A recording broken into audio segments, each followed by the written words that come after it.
పోరాట అమర వీరులకు జోహార్ తెలంగాణ రైతాంగ సాయుధ పోరాట అమర వీరులకు జిందాబాద్ సిపిఎం జిందాబాద్ సిపిఎం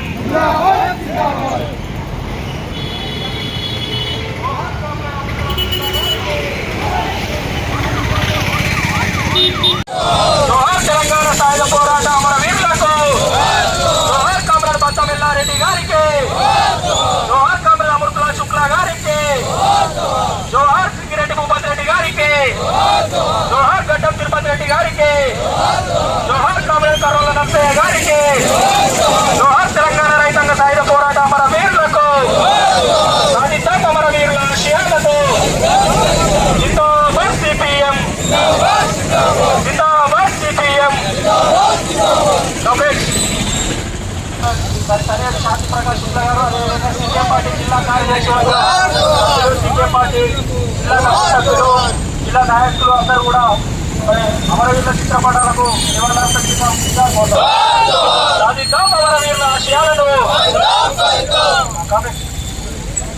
1, 2, 3 తెలంగాణ రైతాంగ సాయుధ పోరాట అమర వీరులకు తెలంగాణ రైతాంగ సాయుధ పోరాట అమర వీరులకు సాధిద్దాం అమరవీరుల ఆశయాలను జిందాబాద్ సిపిఎం జిందాబాద్ సిపిఎం 1946 సెప్టెంబర్ 11 నుండి 1951 అక్టోబర్ 21 వరకు 5 సంవత్సరాల 1 నెల రోజుల పాటు జరిగినటువంటి వీర తెలంగాణ రైతాంగ సాయుధ పోరాటం మట్టి మనుషుల్ని మహా విప్లవకారులుగా తీర్చిదిద్దినటువంటి ప్రపంచ ప్రఖ్యాతిగాంచినటువంటి ఒక గొప్ప పోరాటం, వర్గ పోరాటం ఇది. ఈ గడ్డ మీద నిజాం ముస్లిం అయినప్పటికీ ఇక్కడ ఉన్నటువంటి పేదల్ని దోపిడీ చేసిన దాంట్లో దేశ్ముఖులు, భూస్వాములు, జాగీర్దార్లు, దేశ్ పాండేలు, అనేక మంది కర్ణాలు, అనేక పేర్ల మీద ఉన్నటువంటి దోపిడీదారులందరూ కూడా హిందువులే. ఈ నైజాం నవాబుకు నమ్మిన బంటు విష్ణూర్ రామచంద్రారెడ్డి హిందువే. విష్ణూర్ ప్రతాప్ రెడ్డి, జన్నారెడ్డి దొరలు, ఎర్రబాడు దొరలు, సూర్యాపేట దొరలందరూ కూడా హిందువులే.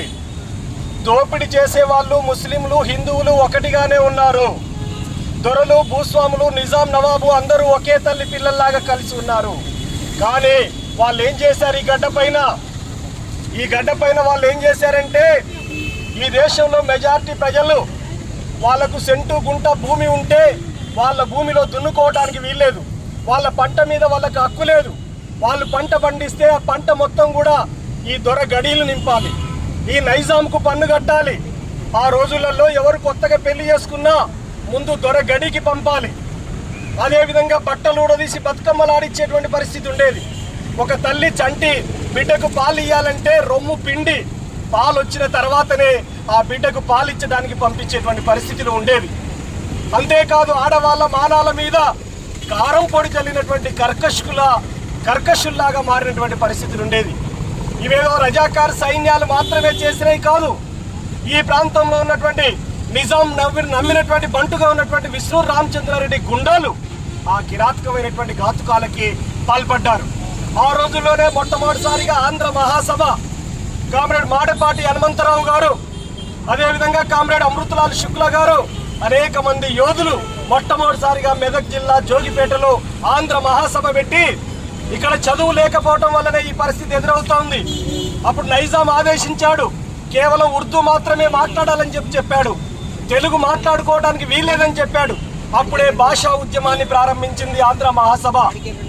అంతేకాదు గ్రంథాలయాలు నిర్మించింది కమ్యూనిస్ట్ పార్టీ ఆంధ్ర మహాసభ. రాత్రిపూట బడులు పెట్టింది ఆంధ్ర మహాసభ కమ్యూనిస్ట్ పార్టీ. ఈ అణిచివేతకు వ్యతిరేకంగా, వెట్టి చాకిరికి వ్యతిరేకంగా, శిస్తులు కట్టేదానికి వ్యతిరేకంగా మొత్తం సమస్త వృత్తి ప్రజల్ని, ఎందుకంటే రజకులంతా బట్టలు ఉతకాల్సిందే. ఎవరి ఉతకాలి? ఊరు ప్రజలందరి కాదు, ఈ ప్రైవేట్ సైన్యం, భూస్వాముల ప్రైవేట్ సైన్యాలు, జాగీర్దారుల యొక్క బట్టలు ఉతకాలి, వెట్టి చేయాలి. వాళ్ళకి పద్మశాలిలైతే బట్టలు లేసి ఇవ్వాలి.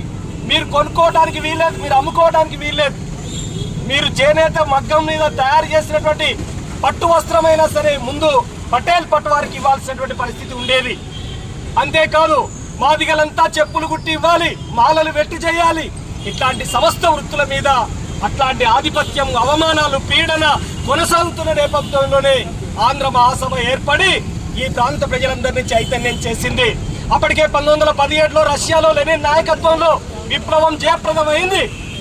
అంతేకాదు, మీరు గుర్తుపెట్టుకోవాలి, 1920లో ఎర్ర జెండా ఇక్కడ కమ్యూనిస్ట్ పార్టీ, భారత కమ్యూనిస్ట్ పార్టీ ఏర్పడింది.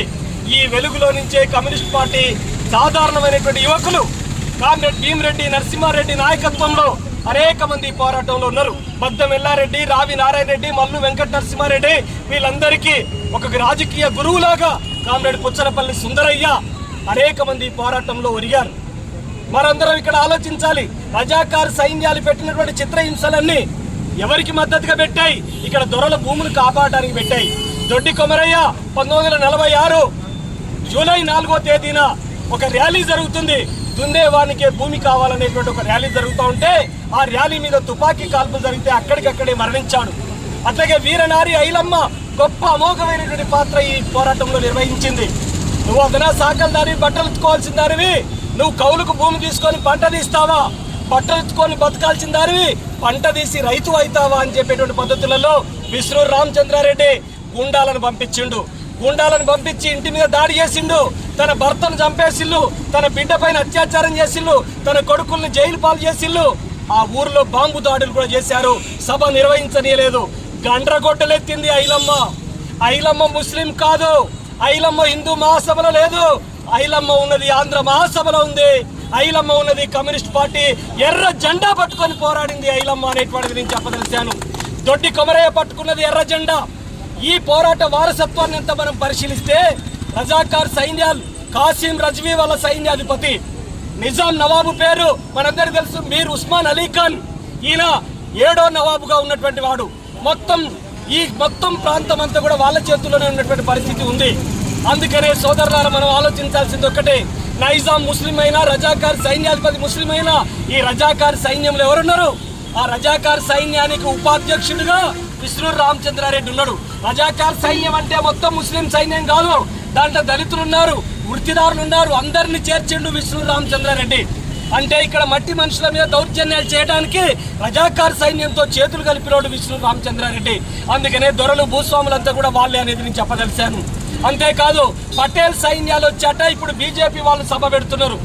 ఏ అర్హత ఉంది అని చెప్పేసి నేను చెప్తున్నాను. మీరు 1913లో హిందూ మహాసభ ఏర్పడింది, 1925లో ఆర్ఎస్ఎస్ ఏర్పడింది, 1951లో జనసంఘ్ ఏర్పడింది.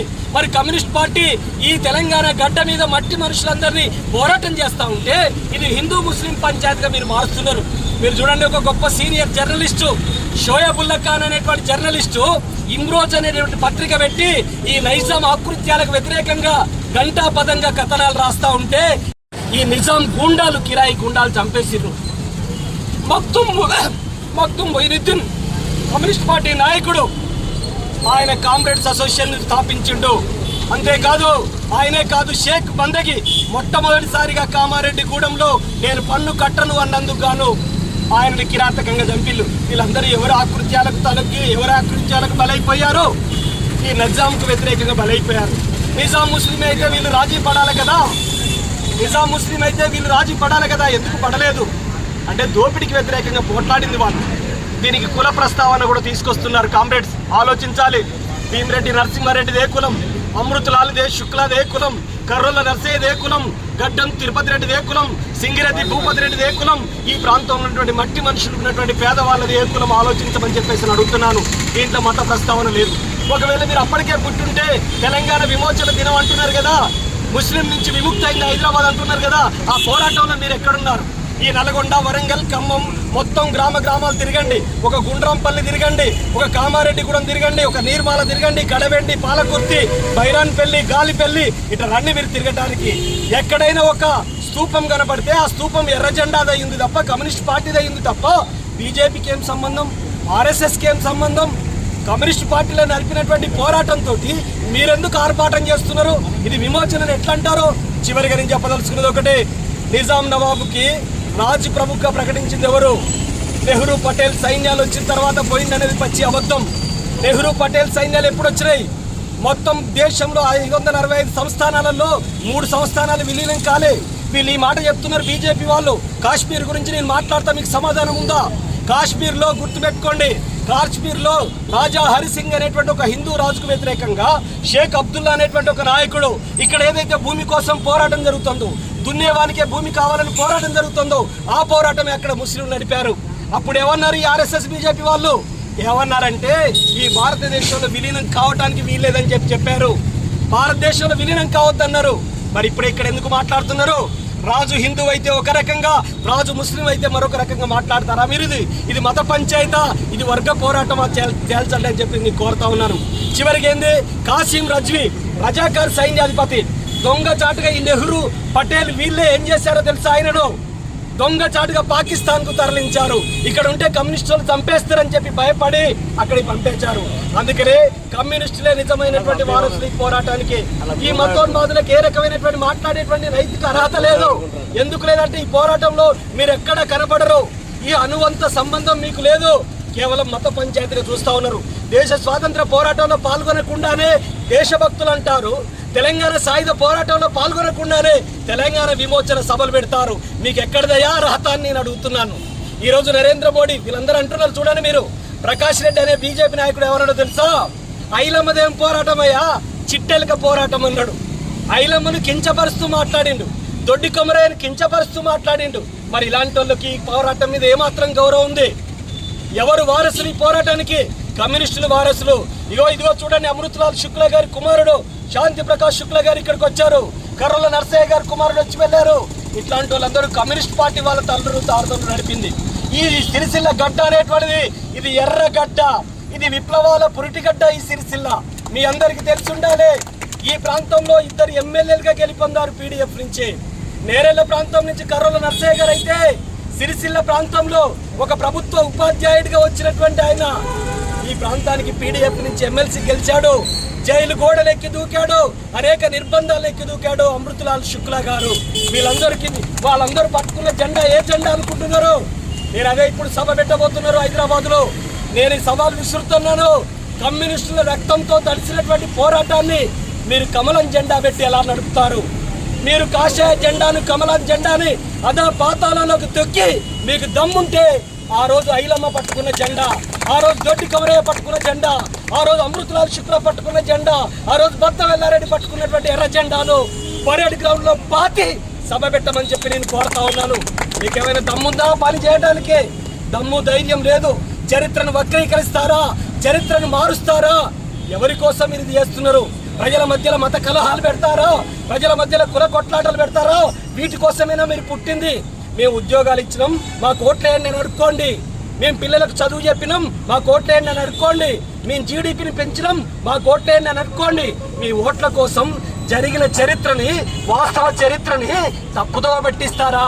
ఈనాడు ఈ తెలంగాణ గడ్డకి తెలుసు ఈ పోరాటం ఏం సాధించింది అనుకుంటున్నారు. ఇది ఒక గొప్ప పోరాటం. రష్యాలో సోవియట్ ప్రచురించింది దున్నేవానికే భూమి కావాలనే నినాదం. భూ సంస్కరణ చట్టం తీసుకొచ్చింది ఎర్ర జెండా. కౌల్దారి చట్టాన్ని తీసుకొచ్చింది ఎర్ర జెండా. వెట్టిని రద్దు చేసింది ఎర్ర జెండా. 3000 గ్రామాల్లో గ్రామ రాజ్యాలు నిర్మించింది ఎర్ర జెండా. అంతేకాదు 4000 మంది అమరులైంది ఈ జెండా కింద. ఈ 4000 మందిలో ఒక్కరైనా ఆర్ఎస్ఎస్ ఉన్నాడా? ఒక్కడైనా బీజేపీ అయిన ఉన్నాడా? మీరు ఎందుకు పాల్గొనలేదు? ముస్లిం వాడే దోపిడీ చేస్తాడన్నారు కదా. మరి హిందువుల తరపున మీరుంటే మరి హిందువుల తరపున మీరు ఎందుకు పోరాటంలోకి రాలేదు? దానికి జవాబు చెప్పమని కోరుతున్నాను. అందుకనే సోదరులారా, ఈ పోరాటానికి వారసులు కమ్యూనిస్టులే. ఈ పోరాటానికి వారసులు కమ్యూనిస్టులే. ఈ మతోన్మాదులకి, మనువాదులకి ఏమాత్రం మాట్లాడే హక్కు లేదు. ప్రజలందరూ చైతన్యాన్ని ప్రదర్శించి ఈ ఎర్ర జెండా ఔన్నత్యాన్ని చాటాలని చెప్పి తెలంగాణ సాయుధ పోరాట వారసులు ముమ్మాటికి కమ్యూనిస్టులేనని చెప్పి తెలియజేస్తూ అమరవీరులకు జోహార్లు అర్పిస్తూ సెలవు తీసుకుంటారు.